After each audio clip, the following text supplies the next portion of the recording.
Hello all, welcome to StudyIQ English. An extremely significant development has been registered in the USA-India relationship. USA has called India out over religious intolerance, not outrightly, but through a report. This report has put India amongst a group of countries which the USA considers as intolerant when it comes to religious minorities. Now, what impacts are going to be there on the US-India relationship, especially when the state visit of Indian Prime Minister is scheduled for the upcoming month? We will get into all that in detail. First of all, let us talk about the different points that we are going to consider step by step. These are the many topics that we will understand today, and specifically from the perspective of your GS Mains paper 2nd, GS Mains paper 3rd, and certain facets are there which are important from the perspective of preliminary examination, which need to be recorded by you on your notebook or copies, whatever you have. Now, if we talk about the points of discussion, of course, we are going to discuss the news first. What is freedom of religion? But if I ask you to define religion, will you be able to do it? You will after you watch this segment in detail. Now, of course, from a philosophical perspective, religion might be different, but from a definitive perspective, it might be different. So, from that definitive perspective, we are going to look at it. We are also going to discuss why do we even need religion, specifically in the current times. Also, about the Religious Freedom Report, which is known as the International Report on Religious Freedom, and the highlights of the report. We will talk about the different countries that have been listed and for what they have been cited as certain countries which are non-tolerant when it comes to religion. We will talk about India's reaction as well. What India has a relationship with religion, that will also be discussed. Specifically, what is secularism? We are also going to discuss the challenges, how to deal with these challenges. And of course, in the midst of the segment, I am going to ask you a question and you have to answer it in the live chats. All right. So let's first of all begin with our very first thing to be covered, that is the news. The Indian government has rejected the US report criticizing India on religious freedom. This report is International Report on Religious Freedom. I hope you are noting all this down because this could be asked in your preliminary examination. The title and who releases it, everything will be discussed. The government is not happy. Why would it be? If a country who we are seeking a good bilateral relationship with, specifically amidst the rising fear and threat of China, if it calls us out, would we be happy? Specifically, if the data is non-reliable. Why am I saying all this? You will get to know because these data can vary. And the state government, I mean the US government, does not actually, be in concurrence with the data that is being produced in the report. So from that perspective only, we will go through the entire segment. Now, as I told you, we will first of all know about religion. What is a religion? If I ask you to define it, just take a few moments, think about religion. If you're following some religion, why you are following it? What is the outcome of following that religion? Religion, if I may put it into words, it is a set of beliefs.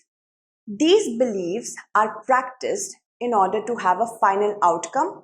This outcome is nothing but God or an entity or even a system. So, as you can see, this chart is showing us religion is a set of belief system. This belief system is related to one single God, or it could be more than one God. In Hinduism, there is polytheism, and in Islam, in Christianity also generally there is monotheism, and in Hinduism there is polytheism. Now, this set of belief system, it binds people together. There is a sense of belongingness. Many people, when they abide by a group of belief system, they are one entity.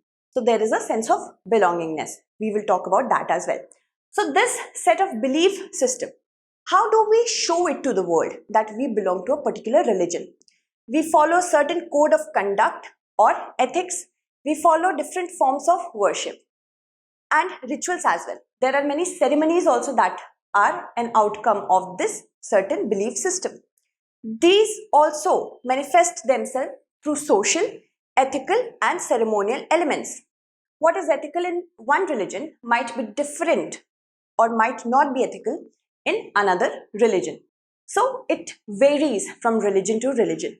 And the final outcome is that there is an unseen world or often a deity or another supernatural entity through which or to which the person has a looking up to and they want to mingle with them someday or the other, precisely after death. So this is what religion is. Now you must be thinking that yes, but why do we need a religion? Why do we need to follow this religion? So religion, according to a survey, that has been posted by the newspaper The Guardian, it releases endorphins in the sense when a person goes to attend some kind of ceremony or any sort of ritual. There are multiple people who belong to the same religion and do it together. So there is a sense of belongingness, and practicing that ritual releases endorphins. So the penchant for following this any sort of religion is embedded into our DNA. It has been followed since thousands and thousands of years, and that is why it is now imprinted in our DNA. Most of you will do this because of the penchant in you have been developed because of the imprint on the DNA. Most of you might not think that it is actually necessary to follow any religion, and it is okay. Moving ahead, now if we talk about why do we actually need religion? Religion, first of all, let us know from where do we get this word religion. The English word religion, it comes from the Latin term religio. Religio sometimes mean to bind, that means coming off together in one group, and awe or fear of a god or spirit. This is the positive one and this is the negative one, because you are following a religion because of the fear of God and not because you are feeling positively aligned to it. And the commonality amongst all the religions is this: there is nearly all the religions acknowledge the presence of a supernatural deity or a realm. It could be a realm as well. Interestingly, if we have to know how many people are religious around the world, it has been found out that about 85% of the world's population identifies with a religious group, and the 5 most predominant religions globally include Christianity, Islam, Judaism, Hinduism, and Buddhism. Religions actually serve a lot more than what it wants to serve. I mean, it wants to ensure that the eternal entity, supernatural entity, and the people, the mortals, come together. But there is a need of religion in the sense that it teaches us a lot of things, like lessons on morality. Why should we be moral? Why should we follow a certain code of conduct in order to be called out moral according to religion? So it teaches moral values. There is a sense of belongingness, as I told you, among different groups. When they follow a certain ceremony, a ritual, or a belief system, they wear certain kinds of clothes according to their belief system. The community morality, that means morality. What is morality? Can be different for all of you. Some may find smoking moral, some may do not find anything wrong with it. Okay, so you might find smoking cigarettes immoral, other people might not. That is your personal choice. But there is also community morality, that is like rape is wrong, child abuse is wrong, hitting somebody is wrong. This is the community morality. So it is easier to impose community morality through religion. There are psychological reasons which I have already told you about, that people think that when they come together to follow a ceremony or a ritual, there is a sense of belongingness, releasing endorphins. And it has also been found out by a study in the newspaper Guardian. It was told that people who follow a religion are much happier. They are less prone to be depressed. So all this is actually a part of our DNA system. Now again, there is social bonding among the primates. Of course, the primates are social animals, and they find it very easy to become socially embedded through these kind of practices. So this is why do we need a religion. I hope you all are following through. Now if we talk about what is freedom of religion, in the sense that one follows a religion and nobody is intervening in it until and unless it is causing any harm to the public. So in that term, you can say it is the right to choose what religion one follows, to worship without undue interference. These two can be done without undue interference, and that is why it is known as freedom to religion. In the Universal Declaration of Human Rights, it finds a place under Article 80, and in the International Covenant on Civil and Political Rights, it finds a place again under Article 80. Now, freedom to religion, it intersects many freedoms. Freedom of expression, because you are expressing yourself belonging to a certain religion. Other than that, there is freedom to or right to life with dignity as well. So it intersects many expressions, many freedom. Then we have the Declaration on the Elimination of all forms of intolerance and of discrimination based on religion or belief. So this is what actually is freedom of religion. Why do we need it? Because we have to evolve as the best version amongst ourselves, and that is why we need to express ourselves, and that is why freedom of religion is important. Alright, so these are the very small things that you can write in your examination. Now comes the report, international report on freedom of religion or religious freedom, on religious freedom. Now it is prepared by the US Department of State. Remember this. It is presented to the Congress. The frequency of this report is on an annual basis. It is presented annually. And it is presented under a law. This law is the International Religious Freedom Act of 1998. Under section 102, clause B only, this report is prepared by the US Department of State. This law was enacted during the tenure of Bill Clinton, who wanted to ensure that US becomes the standard which can serve as something to follow by other countries when it comes to religious freedom. Alright, so these are the certain things that could be asked in your preliminary examination. During whose tenure this particular act was enacted? So it's Bill Clinton. Now, what does the report cover?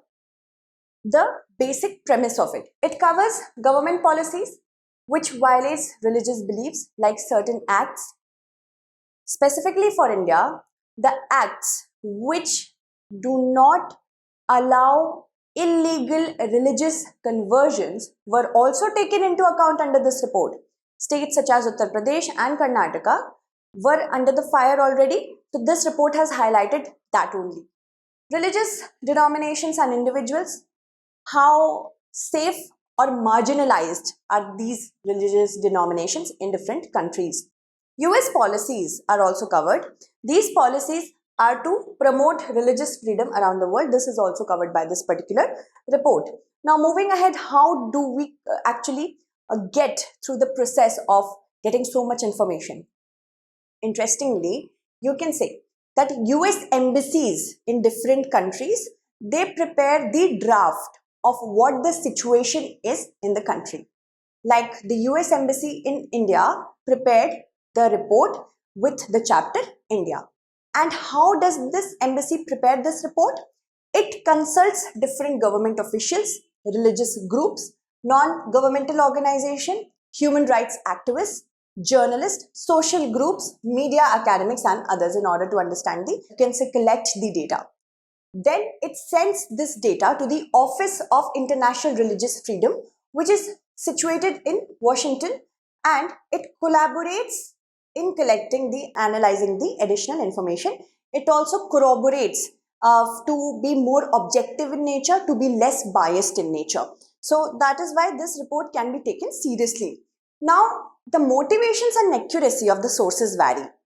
Why they are presenting this data, what is the motive behind presenting this data is also questionable. And this is what the official website of the US State Department says. This is not what I am saying. And also the accuracy can vary. It's not that what has been already said is definitely the truth. It's not like that. The Department of State is not in a position to verify independently all the data that is contained in the report. This is what the state website says. So when there is this kind of issue, or we can say hindrance, how reliable is the data? We have to question that as well. There are multiple sources which are corroborated in order to increase the accuracy of this report, and the views of any particular source are not necessarily those of the United States government. It's not like the United States government is endorsing this report. This is not like that, okay, because the data is not reliable. It cannot be seen as reliable as according to the US State Department only. Now, the highlights are many. Nearly 200 countries and territories are surveyed by the current report, International Report on Religious Freedom. And for the current year, as in this particular report, which is presented in 2023, contains the information from 1st of January 2022 to 31st of December 2022. So, for this particular year, this report says there is the rise of very troubling trends in countries such as India, China, Saudi Arabia, Russia, Iran. There is a term, or there is a sentence which highlights the precarious position that the world is in. The continuous targeted attacks against religious communities that promote dehumanizing rhetoric. That means humans are not treated as humans, and it is a rhetoric. It does not want to actually punish but send a message in the community, and hate-fueled violence. Now, this is important because this could be asked in your examination, which countries were highlighted by the US State Department. Countries which do not have much tolerance when it comes to religious freedom. Russia has been called out. Here, it has been called out because religious violations include the targeting of faith-based groups, especially against those who are voicing their concerns against the Russia-Ukraine war. This is what the US State Department says. Then comes China here. The imprisonment of an exile of Muslim Uyghurs in China has been, because of that has been called out. Not only that, but the repression of Tibetan Buddhists, Christians and Falun Gong practitioners were also called out. Other than this, we have Afghanistan, specifically attacks against those who do not toe the Taliban's narrow theological line. It has been called out. Afghanistan as well. Then we finally have Iran. We all remember the sad demise of Mahsa Amini last September, and it fueled such a violent protest, and this was an anti-veil or anti-hijab protest in Iran, which killed thousands of people, including children. So, the Islamic theocracy in Iran has been called out. Draconian laws as well as punishments for religious offences has been cited as reasons for putting Iran in the picture. And Mahsa Amini was killed by the morality police because she was not allegedly wearing the hijab correctly. Iranian forces have killed 512 protesters, which included innocent 69 children, arrested more than 19,000 people, and there was one execution because the person was an enemy to the God according to Iran. So this is the situation in Iran. It is still ongoing. The protests are still ongoing. Now, the key highlights with respect to India. Antony Blinken, while he was presenting this report, did not single out or mention India's case. When he was asked about what is the scenario of India, he says that it is what last year has recorded. The similar has been recorded for India this year as well in this report. And the reasons are religious conversion being illegally prohibited in multiple states. Religious minorities are attacked on a regular basis. Muslims have alleged the systemic discrimination based on cow slaughter. So this is what the USA has cited. A case of extreme hate speech was also recorded in Haridwar against the Muslims in India. So that has also been cited in this report. So all has been collected. The data has been collected from these groups in India. And India currently also ranks 8th amongst 162 countries for the highest risk of mass killing according to the Holocaust Museum in USA. This is a project that is going on. Now, of course, it is very scary that what is actually going to happen when it comes to the relationship that India has with USA. Now, if we have to call out, certain things about the current situation, we have to know what was India's response as well, because India is not happy, that we know, but what exactly did India respond? How did Indian government respond? Such reports, according to Ministry of External Affairs, such reports continue to be based on misinformation and flawed understanding. What does this mean? Flawed understanding means you do not actually know what is the reason why a person belonging to a certain group is not be treated as the communities should.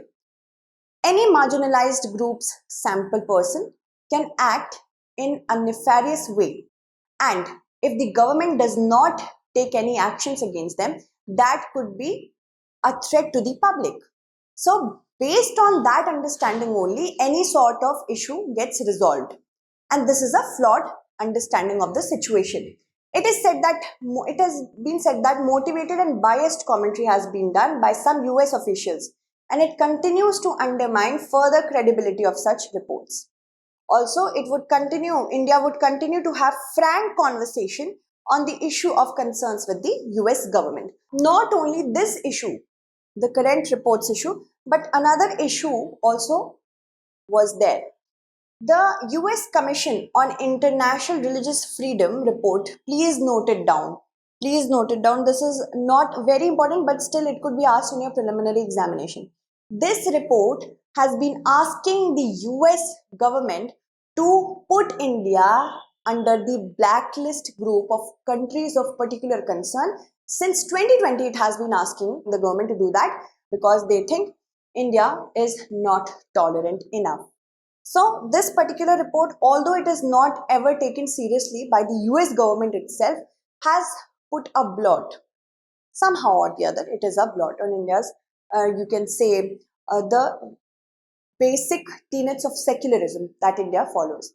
So this was the news for 2023. For the fourth time, USCIRF recommends India as a country of particular concern for religious freedom. And other than this, many other countries were also flagged. 12 countries were flagged, including Iran and Pakistan, Afghanistan, Nigeria, Syria, Vietnam, and India as well. Sri Lanka, for the first time ever, was asked by this report to be put under special watch list. And in India, this report says that the situation in India continued to worsen in 2022. So this was USCIRF's report. And here it says, this particular report by USCIRF says that there is a systemic disbalancing of the entire system because the national, state and local levels promoted as well as enforced religious discriminatory policies. These policies were related to laws targeting religious conversion, interfaith relationship, the wearing of hijab and cow slaughter, which negatively impacted the Muslims, Christians, Adivasis and other groups as well. So this was according to USCIRF report. Now let's talk about the relationship that India has with religion.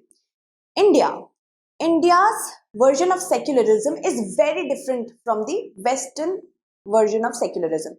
India follows a positive relationship with religions, whereas the West follows a negative relationship.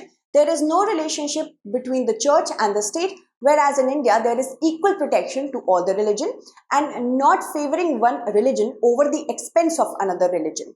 So this is our version of secularism. India has a positive relationship. Especially if we talk about the Constitution of India, it envisages a secular model, and here, according to the Constitution, every person has the right to freedom to choose and practice his or her religion.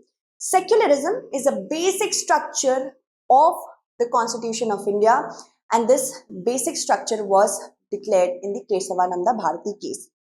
In India, there are people belonging to many faiths, including Hindus, Muslims, Christians, Sikhs, Buddhists, Jain and other religions are as well. Hindus are the majority ones, then comes after them the Muslims then comes Christians, after them Sikhs.